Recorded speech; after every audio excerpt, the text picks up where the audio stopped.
If Adolf Hitler died hiding underground, Heinrich Himmler died pretending to be no one. Heinrich Himmler was not a battlefield commander. He did not lead charges or fight in trenches. He was something far more dangerous, the architect of terror. As head of the SS, Himmler oversaw the concentration camp system, the Einsatzgruppen death squads, and the machinery of genocide that murdered millions. For years, he lived surrounded by guards, ranks, and absolute authority. But in May 1945, Heinrich Himmler was alone. Nazi Germany had collapsed. Hitler was dead.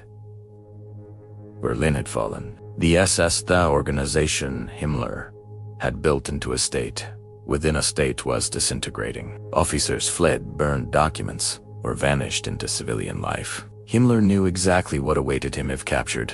There would be no negotiation, no mercy, no excuses. So he ran, disguised in civilian clothing.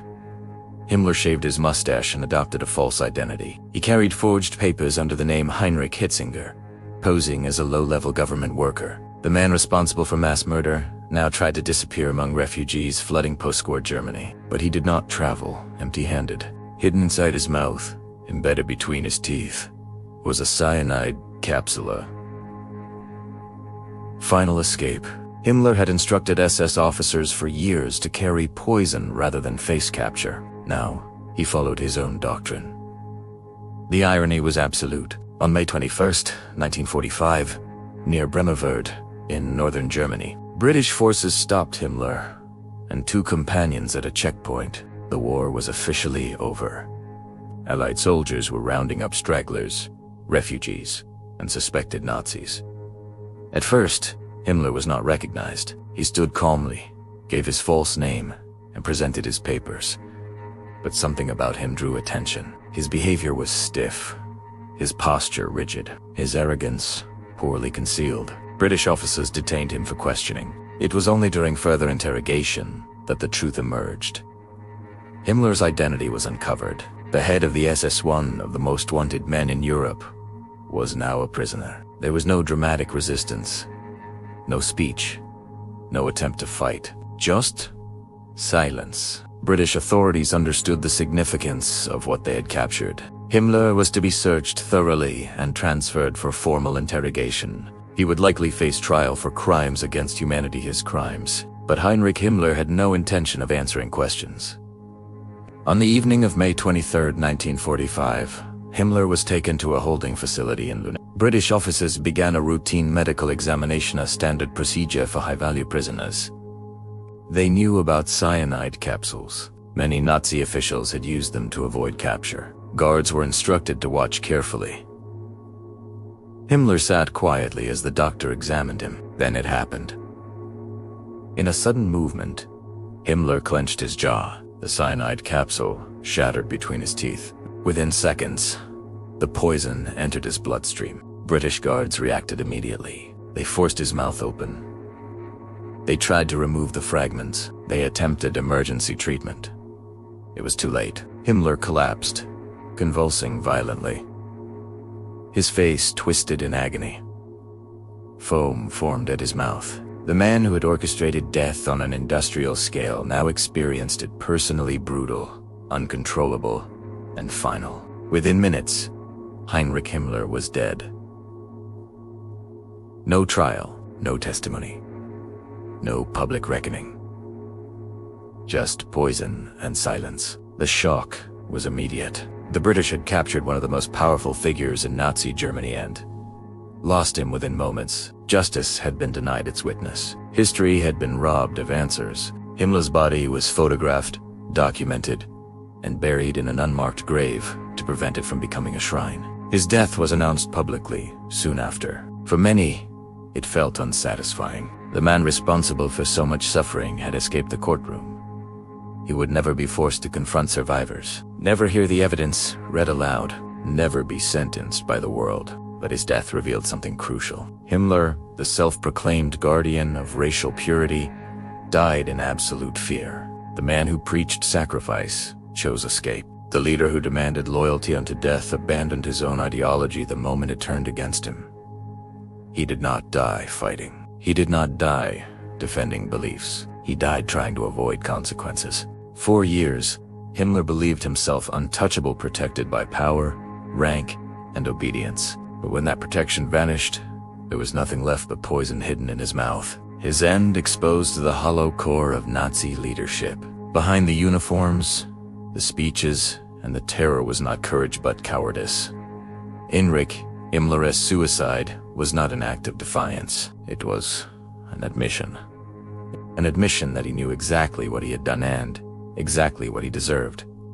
And he chose silence over truth. His death marked one of the most chilling moments in the aftermath of the war. Proof that even the most powerful perpetrators could vanish before justice reached them. But Himmler was not the last.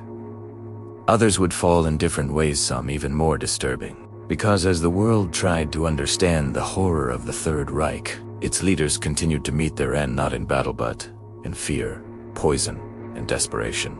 If Heinrich Himmler died trying to escape justice, Joseph Goebbels died refusing to live without the world he helped create. Joseph Goebbels was not a general. He was not a battlefield commander. He was the voice of the Nazi regime. As Minister of Propaganda, Goebbels shaped reality for millions. Through speeches, films, posters, and radio broadcasts, he transformed lies into belief and hatred into duty. He convinced a nation that defeat was victory, that murder was necessity, and that Adolf Hitler was destiny. Words were his weapon, and in the final days of the Third Reich, words were all he had left. By April 1945, Goebbels and his family were living inside the Vorbunker beneath Berlin, just meters from Adolf Hitler. Above them, Soviet troops fought street by street. The capital was encircled. Escape was nearly impossible. Unlike many Nazi leaders, Goebbels did not flee. He stayed. To him, loyalty to Hitler was not political, it was ideological, almost religious. He believed that a world without National Socialism was not worth living in, and he believed his children should not live in it either. On April 30th, 1945, Adolf Hitler committed suicide. The news spread quickly through the bunker. The leader Goebbels had worshipped for more than a decade was gone. The Reich he had promised would last 1,000 years had survived just 12. Yet, even then Goebbels refused to surrender. The next day, May 1st, 1945, Joseph Goebbels briefly became Chancellor of Germany, inheriting a title that meant nothing. Berlin was collapsing. German forces were finished. The Allies were advancing. The war was lost. Goebbels knew this better than anyone, but surrender was unthinkable. In the bunker lived the Goebbels family. Joseph, his wife Magda, and their 6 children, aged between 4 and 12. The children had spent their entire lives inside the Nazi elite, raised on ideology, surrounded by symbols of power, unaware of the reality unfolding beyond the bunker walls. As Soviet artillery shook the ground above them, Magda Goebbels wrote a final letter. In it, she claimed that life without National Socialism was meaningless. She wrote that her children were too good for the world that would follow. History would judge those words harshly. That evening, the children were put to bed inside the bunker. They were dressed in pajamas. Calm was maintained. No panic. No charus. What followed remains one of the most disturbing acts committed by the Nazi leadership. Each child was given cyanide. Some accounts suggest they were first sedated. Others describe Magda administering the poison herself, assisted by SS doctors. The exact details remain debated, but the outcome is certain. All 6 children died. Their names were Helga, Ilde, Helmut, Oldina, Idwig, and Hidrin. They had no choice. They had no voice. They had committed no crime. They were killed not by enemies but by their own parents, in the name of ideology. Afterward, Joseph and Magda Goebbels prepared for their own deaths. They left the bunker together and emerged into the shattered garden of the Reich Chancellery. Fires burned in the distance. Soviet troops were close. The sounds of gunfire echoed through the ruins of Berlin. There would be no escape. According to witnesses, the couple took cyanide. Some accounts suggest Joseph Goebbels also shot his wife afterward to ensure death. Their bodies were then burned by SS guards, following the same procedure used for Hitler the day before. By the morning of May 2nd, 1945, the Goebbels family was gone. Inside the bunker lay the bodies of 6 children, killed in silence. Above ground, Berlin fell to Soviet forces. The war in Europe would end within days. The shock of the discovery spread quickly, even among hardened soldiers and investigators. The deaths of the Goebbels children stood out as uniquely horrifying. It was not an act of desperation under fire. It was a deliberate decision planned, justified, and carried out by parents who valued ideology more than life itself. Joseph Goebbels had spent years manipulating emotions, fear, pride, loyalty, hatred. In the end, those same forces consumed his own family. He had preached sacrifice to millions. He sacrificed his children first. Unlike other Nazi leaders, Goebbels did not die alone. He ensured that those closest to him would share his fate. His death revealed the deepest truth of Nazi fanaticism.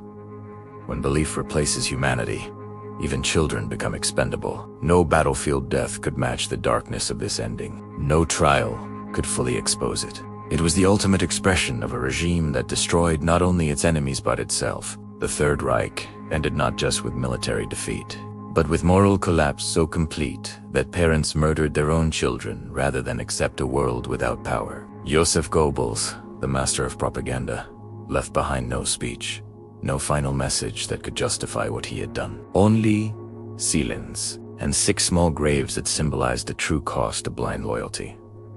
This was not heroism. This was not sacrifice. This was the final, horrifying consequence of ideology taken to its absolute extreme. And as the world emerged from the ruins of war, the Goebbels family tragedy became one of the clearest warnings in modern history. When lies rule absolutely, innocence does not survive. Hermann Göring did not hide in a bunker. He did not flee under a false name, and he did not die in panic on a battlefield.